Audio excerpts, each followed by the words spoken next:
YouTube.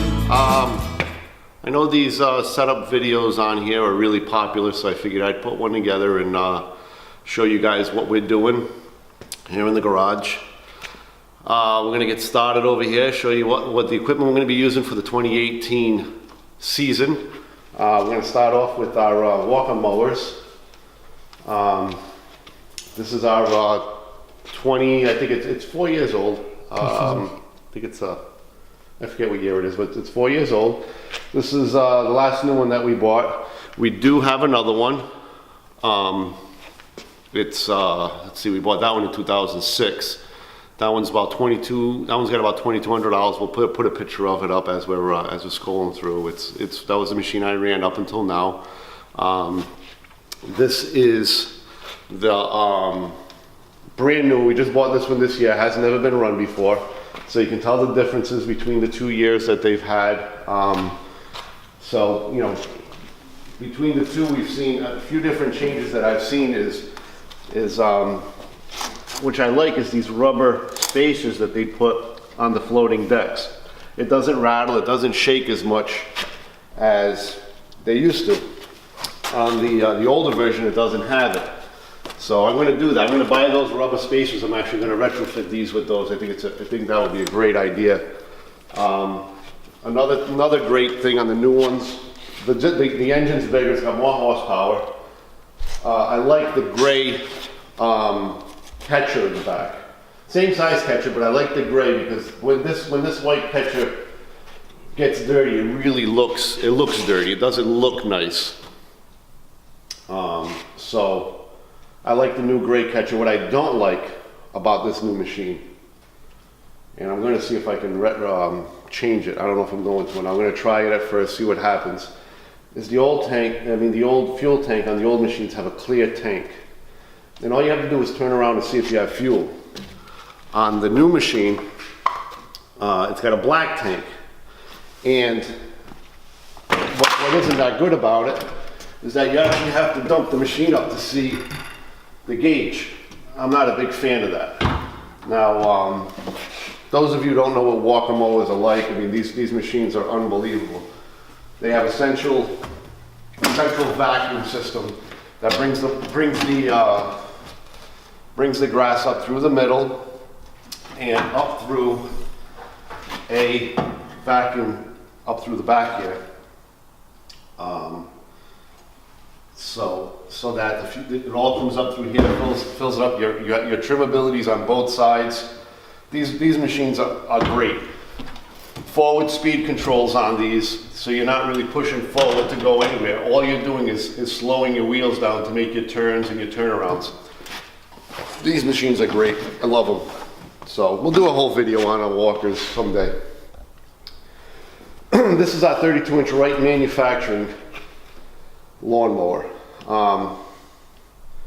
Because I do run 48 riders, we still have small areas that we have to run, and we use this machine. We've got a steel grass catcher on the back. And we've made, a lot of times this machine has to go up over curbs. We've made these ramps so that we can get it on and off and get it up on the curbs and back off the curbs. So we get started back over here. We like running echo and still. This is what we like to run the most. We like running echo and still the most. We have echo backpack lows, mainly 755s. They're still making these, and I will be buying them as long as they make them. I like them. I know there's ones that are more powerful. I know there's ones that are better. But right now I like these 755s. We have a couple of parts mowers so that when we do have issues, we can just take the parts off of them and you know, it's an easy repair. I like still chainsaws.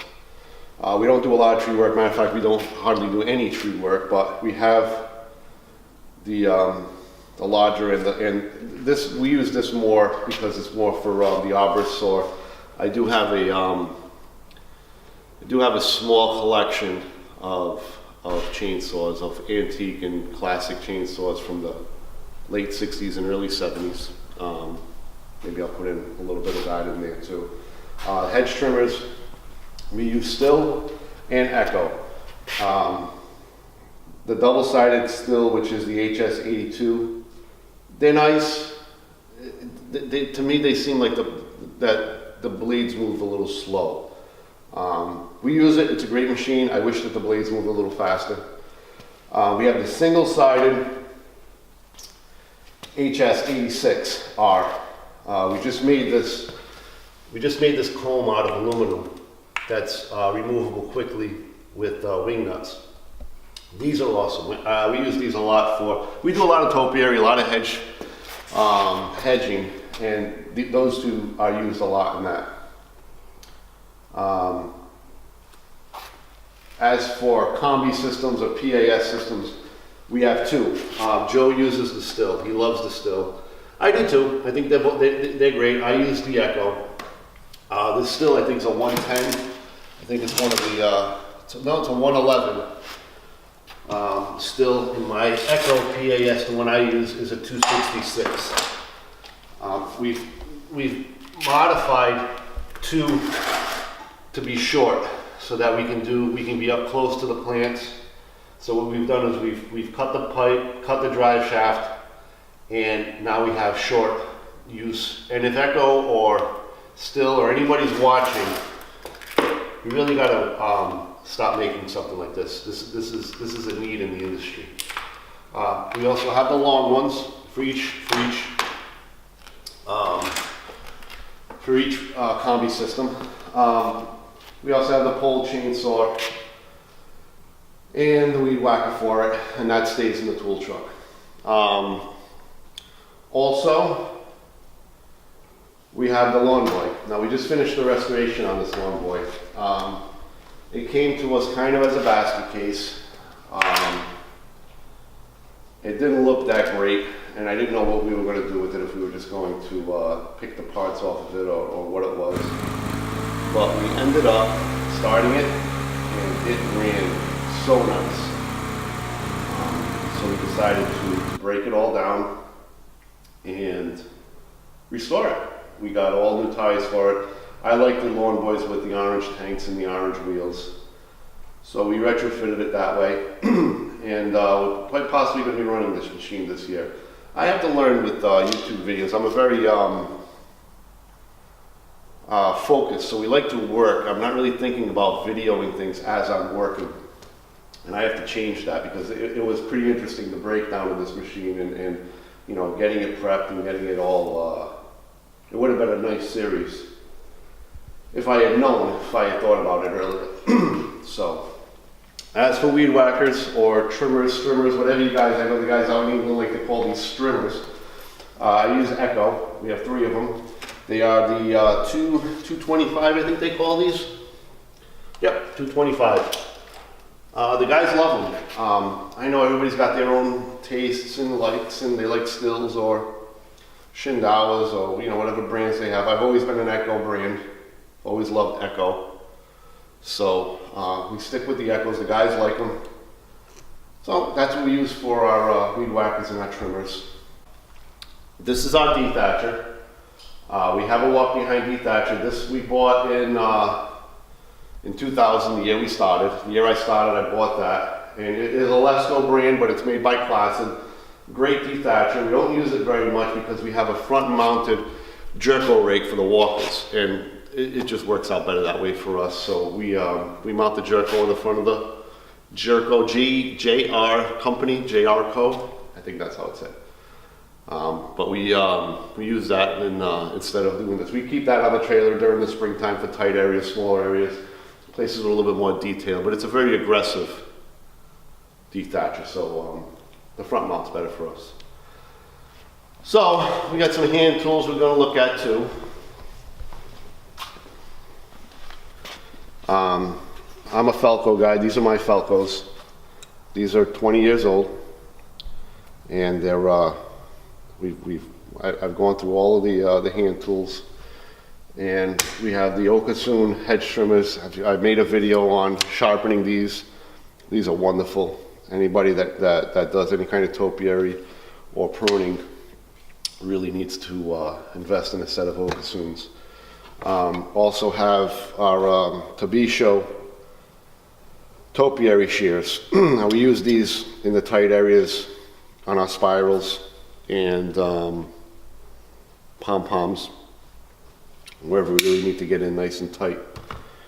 We have our Portuguese pruners. This is Joe's. Those of you who have met Joe on the other video, they're nice and worn because Joe uses them quite a bit, just like my Falcos. They don't even have the red grip on it anymore. I've had these for many years. We also have a set of Coronas for doing some rougher work on topiary as well. We keep Falco 600 hand saws.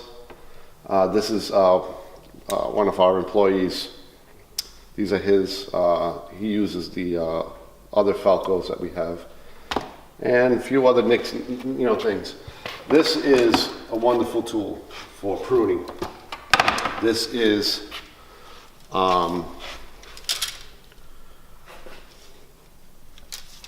telescoping pruners made by ARS, and I don't know what I'd do without these anymore.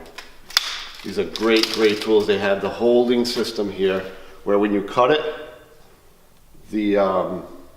these two jaws hold on to whatever you cut, so you can put it right in the bucket. And that's imperative with these clippers. I've used these without the holding, and they're not as fun to use. So that's that. So yeah, if you got any questions, let me know. Like I said, I really got to get into a little bit better of videoing while we work, and I'm really looking forward to doing some work videos once this weather changes and we can get out there and doing it. So yeah, if you like what's going on and you want to stick around, hit the subscribe button, comment down below, like the videos. I really want to grow this channel. I really want it to go somewhere, and can't do it without you guys. So thank you very much, and have a good one. We'll see you in the spring. Bye.